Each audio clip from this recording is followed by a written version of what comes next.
Okay, so real talk. Why did we root for Joe Goldberg? Why did we find Nate Jacobs compelling even when he was destroying everyone around him? Why did an entire generation of women think Chuck Bass was relationship goals? And why is Cersei Lannister one of the most iconic characters ever written even though she is objectively terrifying? The answer is the same for all four of them. Today we are going to break down narcissistic personality disorder through 4 TV villains we could not stop watching. And by the end of this video, you are going to understand narcissism better than most people who have lived with one. Okay, first, what is narcissism actually? Because the word gets thrown around so much online that it has lost almost all of its clinical meaning. Your ex is not automatically a narcissist because they were selfish. Your boss is not automatically a narcissist because they are difficult. Narcissism is a specific and diagnosable psychological condition. Narcissistic personality disorder is a pervasive pattern of grandiosity, a need for admiration, a lack of empathy, and a heightened sense of self-importance,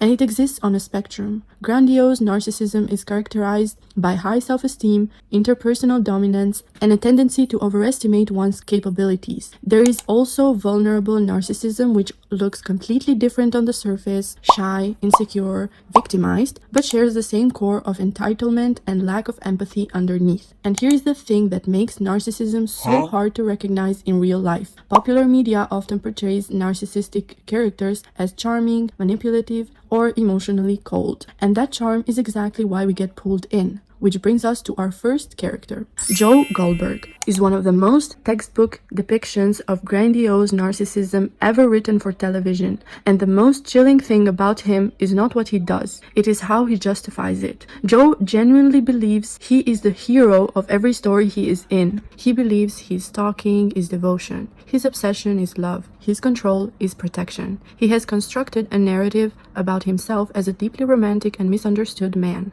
And that narrative never wavers no matter what he does. That is grandiosity in its purest form, the unshakable belief that your version of reality is the only valid one. He also has zero genuine empathy. The women he loves are not real people to him. Idealized versions he creates in his own mind. And the moment the real person fails to match the projection, the moment she has needs or flaws or a life outside of him, she becomes the enemy. This is called devaluation, and it is one of the most consistent patterns in narcissistic relationships. Idealize, devalue, discard. Joe does this in every single season, and we kept watching because he was charming and articulate, and the show let us inside his head, which is exactly how narcissism works in real life too. From the inside, it always sounds completely reasonable. Nate Jacobs is a different kind of narcissist, and in some ways, a more realistic one. Because Nate's narcissism is not grandiose and charming. It is coercive and controlling, and rooted in a profound vulnerability he will destroy anyone to keep hidden.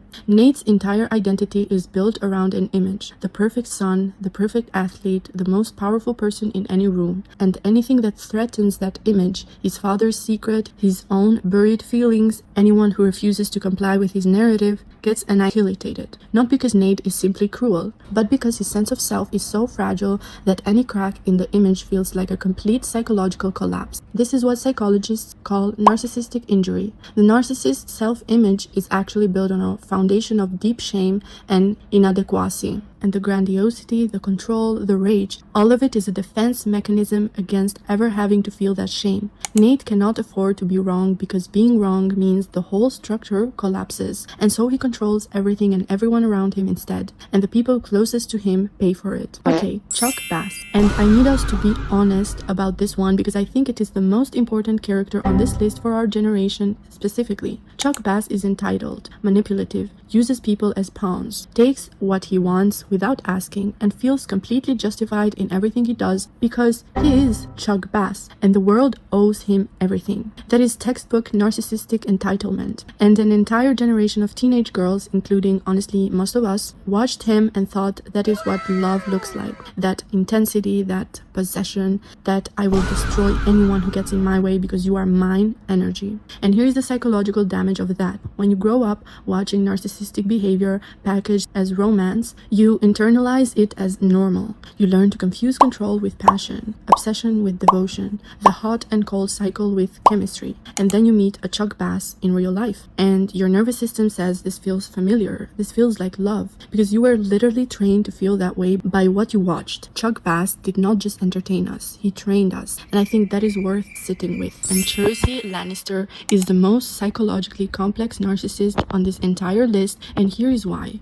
Cersei's narcissism did not come from nowhere. It was forged in a system that consistently denied her legitimate power, legitimate recognition, legitimate existence as anything other than a political tool. And so she built her own power through manipulation, through using the people around her as pieces on a board. She developed a grandiose self-image. I am the only one who sees clearly. I am the only one who can protect my children.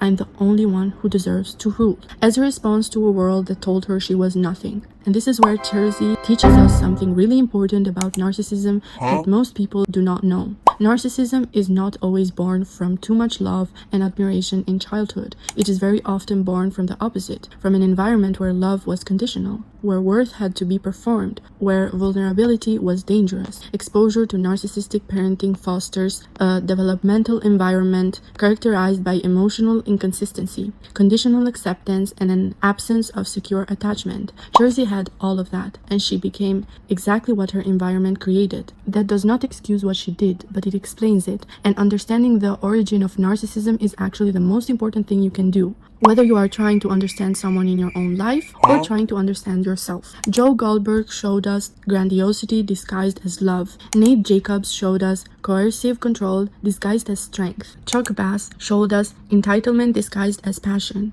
And Cersei Lannister showed us narcissism as a survival mechanism in a world that gave her no other choice. 4 characters, 4 different faces of the same psychological truth. Narcissism, real narcissism, is compelling. It is magnetic. It pulls you in. And that magnetism is not an accident. It is the whole strategy. So the next time someone in your life makes you feel the way these characters made you feel, that intoxicating mix of obsession and unease and I cannot look away, remember this video.